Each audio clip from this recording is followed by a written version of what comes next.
तो भाई मैंने आपको कल लिस्ट बताई थी कि 3 लोगों ने 2000 मैचेस से ज़्यादा डब्ल्यूडब्ल्यू के अंदर रेसल कर लिया। यहाँ पे आप पूरी टॉप 10 की लिस्ट देख सकते हो, जिसमें सबसे ऊपर रैंडी ऑर्टन है 2441 मैचेस। फिर Kofi Kingston, Miz, Sheamus, Cody Rhodes मतलब पहले भी डब्ल्यूडब्ल्यू के अंदर थे तो वो भी रेंज जुड़ा हुआ है। Natalia, Seth Rollins, Jey Uso, आर्टर तो जिमी ऊसो। तो ये टॉप 10 सुपरस्टार है डब्ल्यूडब्ल्यू के जिन्होंने सबसे ज़्यादा मैच रेसल किया है। और नटालिया विमेंस डिवीज़न में सबसे ज़्यादा मैचेस करने वाली सुपरस्टार हैं। तो भाई ये आप पूरी लिस्ट देख सकते हो। और अप्रिशिएट तो मैं सबसे ज़्यादा रैंडी ऑर्टन और नटालिया को करूँगा, क्योंकि नटालिया ने भाई बहुत कंट्रीब्यूट किया है डब्ल्यूडब्ल्यू के अंदर। उनको उतना मिला भी नहीं है, लेकिन फिर भी नटालिया ने बहुत कंट्रीब्यूट किया। और रैंडी ऑर्टन ने तो भाई डब्ल्यूडब्ल्यू के ऊपर अपना पूरा समर्पण ही कर दिया है। तो ये कुछ टॉप 10 सबसे ज़्यादा मैचेस लड़ने वाले सुपरस्टार हैं भाई, आप देख सकते हो पॉज करके अच्छे से। तो भाई आप यहाँ पर सेथ रॉलिंस को ट्रेनिंग करते हुए देख सकते हो अपने स्क्रीन के ऊपर। भाई सेथ रॉलिंस पूरे तरीके से ट्रेन हो रहे हैं, यहाँ पर आप देख सकते हो इस फोटो के अंदर, इस वीडियो के अंदर यहाँ पर वेट ट्रेनिंग कर रहे हैं सेथ रॉलिंस। तो भाई ये भाई बहुत पॉजिटिव साइन है कि सेथ रॉलिंस ट्रेन कर रहे हैं। उनकी बियर्ड भी वापस आ गई है, जो मैंने आपको पहले फोटो दिखाई थी ना, एक आधा महीना हो गया उसमें। तो सेथ रॉलिंस की भाई बियर्ड भी वापस आ गई है, मस्त ट्रेनिंग चल रही है भाई, और बिल्कुल रेडी हैं सेथ रॉलिंस अपने रिटर्न के लिए। अभी आप एक्सपेक्ट अभी तो नहीं कर सकते कि अभी ही सेथ रॉलिंस आ जाएंगे, लेकिन हाँ आप एक्सपेक्ट कर सकते हो कि उनको, मेरे हिसाब से तो अभी बहुत टाइम या बहुत लंबा गैप सेथ रॉलिंस का होने वाला है, उसके बाद ही आपको सेथ रॉलिंस देखने को मिलेंगे। तो देखते हैं भाई कब तक सेथ रॉलिंस आते हैं, बस अब उनका इंतज़ार ही है डब्ल्यूडब्ल्यू के अंदर। बस आ जाओ भाई सेथ रॉलिंस, कमी तो महसूस हो रही है। जब इंजरी की बात चल रही है, आप आस्का का भी ये ट्वीट देख सकते हो कि उनकी नी में भी कुछ चल रहा है, सर्जरी शायद हो रही है। तो ये आप देख सकते हो भाई। तो यहाँ से आप ये भी समझ लो कि आस्का का जो इंजरी टाइम है वो भी लंबा चलने वाला है। तो अभी और जो इंजरीज हैं वो तो कंटिन्यू चल ही रहे हैं डब्ल्यूडब्ल्यू के अंदर। बस होप करते हैं भाई सब जल्दी जल्दी वापस आ जाए और हमको एंटरटेन करें। तो भाई चलो क्लैश एट दी कैसल के बारे में बात कर लेते हैं। तो सैमी ज़ेन और चैट गेबल का मैच ऑफिशियल हो चुका है क्लैश एट दी कैसल के लिए। और अब भाई इस मैच के अंदर चैट गेबल क्या जीतेंगे यानी, ये आप कमेंट करके बता देना भाई, क्योंकि उनकी भी अपनी नई स्टोरी चल रही है कि उनको नया इंटरकॉन्टिनेंटल चैंपियन बनना है। साथ साथ में मैं आपको एक पुरानी बात भी याद दिला देता हूँ क्लैश एट दी कैसल की। 2022 में हुआ था तो डोमिनिक मिस्टीरियो ने टर्न किया था रे मिस्टीरियो के ऊपर। तो ये कुछ पुरानी बात है, ऐसे ही मैं सोचा आपको बता देता हूँ भाई। पुरानी बात भी कभी कभी याद करवा देनी चाहिए। तो भाई तब डोमिनिक ने, और तब से अब तक लगभग 2 साल हो चुके हैं। तो भाई बहुत लंबा टाइम हो गया उसे डोमिनिक को टर्न किया, ऐसा लग रहा था बस एक आधी महीने की बात है भाई। टाइम बहुत जल्दी जल्दी जाता है। अब जरा डब्ल्यूडब्ल्यू स्पीड के बारे में बात कर लेते हैं। तो भाई गार्ला एंडरसन वर्सेस अल्ट्राले के बीच में मैच हुआ था। और भाई ये मैच हुआ क्या, बस कुछ हुआ ही नहीं इस मैच के अंदर। स्टार्टिंग हुई और अल्ट्राले अपनी जो डबल नहीं मारते उन्होंने मार के इस मैच को ख़त्म ही कर दिया लगभग 2 मिनट और 12 सेकंड के अंदर। मतलब अल्ट्राले ने लगभग 1 मिनट से भी कम टाइम लिया इस मैच को ख़त्म करने में, और एक नया रिकॉर्ड बन गया है। तो भाई इतना तगड़ा डब्ल्यूडब्ल्यू अल्ट्राले को दिखा रही है। बाकी अब अल्ट्राले और चांपा का अगले हफ्ते मैच होगा, और उसके बाद रिकशी की स्पीड चैंपियनशिप के लिए फाइनल होगा। तो यहाँ स्पीड का ही मामला तगड़ा चल रहा है भाई, बहुत ही, आज तो बहुत ज़्यादा ही फास्ट मैच डब्ल्यूडब्ल्यू ने निकाल दिया स्पीड के अंदर।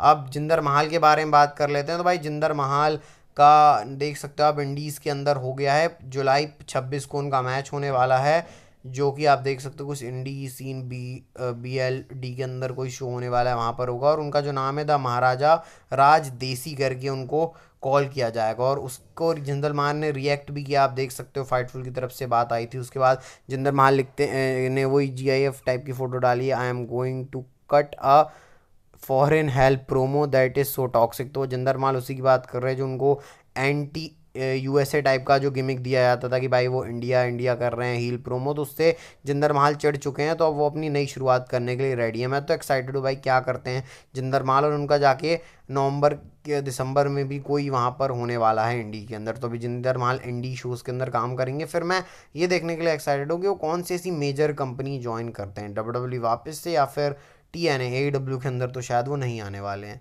अब जरा ब्रॉन ब्रेकर के बारे में बात कर लेते हैं। तो ब्रॉन ब्रेकर के बारे में अपडेट यही है, फाइटफुल की तरफ से आपको ये पता चलता है कि डब्ल्यूडब्ल्यू का जो मैनेजमेंट है वो ब्रॉन ब्रेकर से बहुत ज़्यादा खुश है, जो उनकी परफॉर्मेंस चल रही है और जो उनका जो भी चल रहा है बुकिंग स्टाइल। तो भाई बहुत ही ज़्यादा खुश हैं उन लोग ब्रॉन ब्रेकर से। तो आप समझ ही सकते हो ब्रॉन ब्रेकर आगे जाके क्या काम करने वाले हैं डब्ल्यूडब्ल्यू के अंदर। मैं तो पहले से ही चाहता था, 2 सुपरस्टार बहुत तगड़े होने वाले हैं, एक विमेंस के अंदर टिफनी स्ट्रैटन और यहाँ ब्रॉन ब्रेकर, ये बहुत कमाल करने वाले हैं भाई। ब्रॉन ब्रेकर के बारे में तो भी बहुत कुछ आपको बताने के लिए भी है, तो उसके लिए चैनल से चिपके रहो।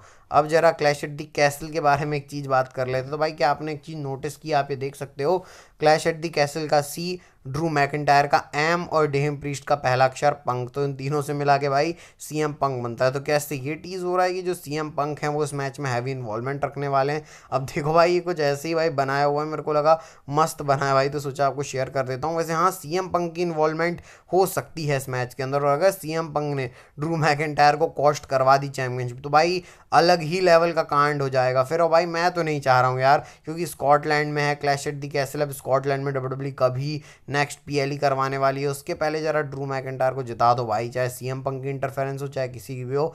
मैं देखना चाहूँगा ड्रू मैकिंटायर को वर्ल्ड चैंपियन, लेकिन सीएम पंक का भाई इन्वॉल्वमेंट तगड़े से रहने वाला है क्लैश एट द कैसल में। अब जरा कोडी रोड्स के बारे में थोड़ी सी बात कर लेते हैं। तो 3 सुपरस्टार है जिनको कोडी रोड्स ने पिन किया है, रॉक, ड्रू मैकिंटायर और रोमन रेंस। तो उसके ऊपर कोडी रोड्स ने रिएक्ट भी किया है कि भाई अप्रिशिएट द रिमाइंडर। तो कोडी रोड्स अपने दिमाग में रिमाइंडर डाल के रखे हैं। और ये मैं आपको बता रहा हूँ कि रोमन रिंग्स के तो बारे में उतना अच्छा नहीं मालूम, लेकिन हाँ ड्रू मैकिंटायर और रॉक इनके साथ कोडी रोड्स का आगे जाके प्रोग्राम होने वाला है। और रॉक के साथ तो अभी 1 साल के अंदर होने वाला है, ड्रू मैकिंटायर के साथ पता नहीं, लेकिन हाँ कोडी रोड्स का प्रोग्राम होने वाला है। सोच भाई रॉक कोडी रोड्स यहाँ आमने सामने आएंगे और रॉक कोडी रोड्स को पिन किए हैं रेसलमैनिया 40 में, ऐसी लॉन्ग टर्म स्टोरी डब्ल्यूडब्ल्यूई दिखा सकती है। तो ये बहुत ज़्यादा इंटरेस्टिंग रहेगा, देखो क्या करते हैं कोडी रोड्स। और वैसे अभी तो एजे स्टाइल्स के साथ जो कोडी रोड्स की फ्यूड चल रही है वो बहुत तगड़ी चल रही है, उसी में अभी इंटरेस्ट है भाई।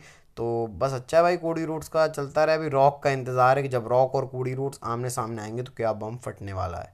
तो अब जरा ब्लड लाइन के बारे में बात कर लेते हैं। तो भाई ये मतलब ये कोई ऐसी अपडेट नहीं है, सिर्फ मैं आपको बता रहा हूँ कि भाई ये जो ब्लड लाइन है, जो नई ब्लड लाइन आई है टामा टोंगा सोलो सिकोआ टांगा लोआ की, इस ब्लड लाइन को फैंस उतनी केयर ही नहीं कर रहे हैं। मतलब ये जो ब्लड लाइन चल रही है इसकी फैंस केयर ही नहीं कर रहे हैं। कैसे भाई, तो मतलब इनका जो डब्ल्यूडब्ल्यूई जैसे इनको दिखाना चाहती थी ना कि भाई हाँ तगड़ी फैक्शन है, डोमिनेटिंग है, ये ऐसी है वैसी है, वैसा डब्ल्यूडब्ल्यूई दिखा ही नहीं पा रही है उन लोगों को। मतलब पूरा इनका बहिष्कार ही किया जा रहा है कि भाई ये तो फेक ब्लड लाइन है ऐसे करके। और मतलब इतनी बुरी हालत हो गई है इस ब्लड लाइन की भाई, टामा टोंगा एक बार लाइव इवेंट के अंदर जा रहे थे तो वहीं पर लोग उनको बोलने लग गए यू आर अ फेक करके। तो ऐसे तगड़े तगड़े चैंट्स लगाने लगे हैं लोग मतलब इन लोगों के लिए। तो भाई अब ये तभी होगा जब रोमन रिंग्स आएंगे, तभी अब इस ब्लड लाइन के अंदर दम पड़ेगा। वैसे पॉल हेमन और ये सब कुछ करने वाले हैं अगले हफ्ते, सोलो सिकोआ टांगा लोआ के साथ कोई सेगमेंट करने वाले हैं, तो वहाँ से भी कुछ इंटरेस्टिंग चीज़ डब्ल्यूडब्ल्यूई इस स्टोर लाइन के अंदर निकाल सकती है। लेकिन वैसे लोगों ने भाई बिल्कुल इसके अंदर इंटरेस्ट लेना ख़त्म ही कर दिया कि भाई ब्लड लाइन की स्टोर लाइन को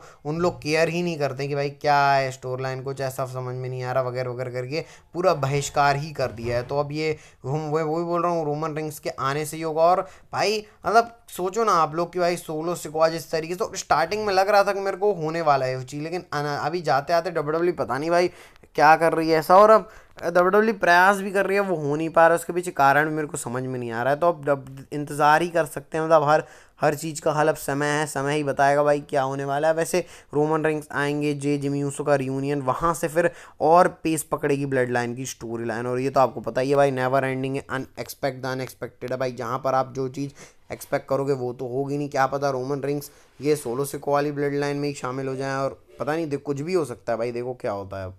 तो अब जरा बात करते हैं आज की नेक्स्ट फाइन स्टोरी के बारे में, ब्रॉन ब्रेकर वर्सेस ब्रॉक रेजनर। अब ये मैच के बारे में भाई जरा थोड़ी सी बात करते हैं। तो आपको पता है भाई ब्रॉन ब्रेकर के बारे में, अभी जैसे मैंने आपको बताया कि तगड़ा चल रहे हैं, उनको डब्ल्यूडब्ल्यूई कितना तगड़ा दिखा रही है। लोग गोल्डबर्ग और ब्रॉक रेजनर का मिक्सचर बोलते हैं ब्रॉन ब्रेकर को और ब्रॉक रेजनर को। आपको पता ही है भाई अभी उनका आने का सीन पूरा बन रहा है, जब लीगल टीम उनको कर देगी तो ब्रॉक रेजनर आ जाएंगे। और सोचो भाई ये मैच कैसे होगा, मतलब ये मैच होने के पूरे चांस है। ब्रॉन ब्रेकर जो तगड़ी फोर्स चल रहा है वर्सेस ब्रॉक रेजनर। अभी रॉयल रंबल में आपको बताया कि भाई ब्रॉक रेजनर जिस पोजीशन में आने वाले थे उसी पोजीशन में ब्रॉन ब्रेकर आया, और फिर ब्रॉक रेजनर डोमिनिक को एलिमिनेट करने वाले थे, ब्रॉन ब्रेकर ने किया। तो डब्ल्यूडब्ल्यूई भी ब्रॉक रेजनर का एक तरीके से आप रिप्लेसमेंट बोल सकते हो ब्रॉन ब्रेकर को, आप बोल सकते हो कि फ्यूचर ब्रॉक रेजनर हैं ब्रॉन ब्रेकर। तो ऐसे डब्ल्यूडब्ल्यूई उनको ट्रीट करती है। और सोचो भाई ये मैच होगा तो कितना तगड़ा होगा, ब्रॉक रेजनर एक अपने आप में एक तगड़ी फोर्स है, साथ में ब्रॉन ब्रेकर। तो भाई ये मैच तो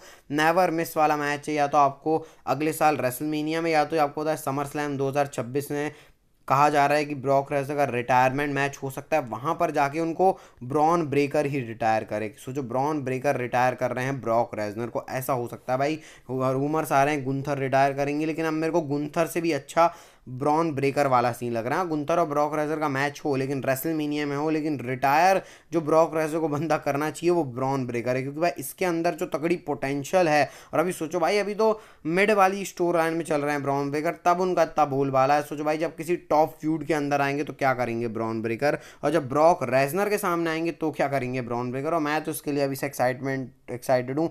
आप बताना भाई, आप हो या नहीं। और ये वीडियो अच्छी लगी, इस वीडियो को लाइक चैनल सब्सक्राइब करके बेल नोटिफिकेशन बेल को दबाना। मिलते हैं आपको नेक्स्ट वीडियो में भाई। डेली कंटेंट आता है, लाइक सब्सक्राइब कर देना भाई, मोटिवेशन मिल जाता है। चलो भाई, बाय बाय, टेक केयर।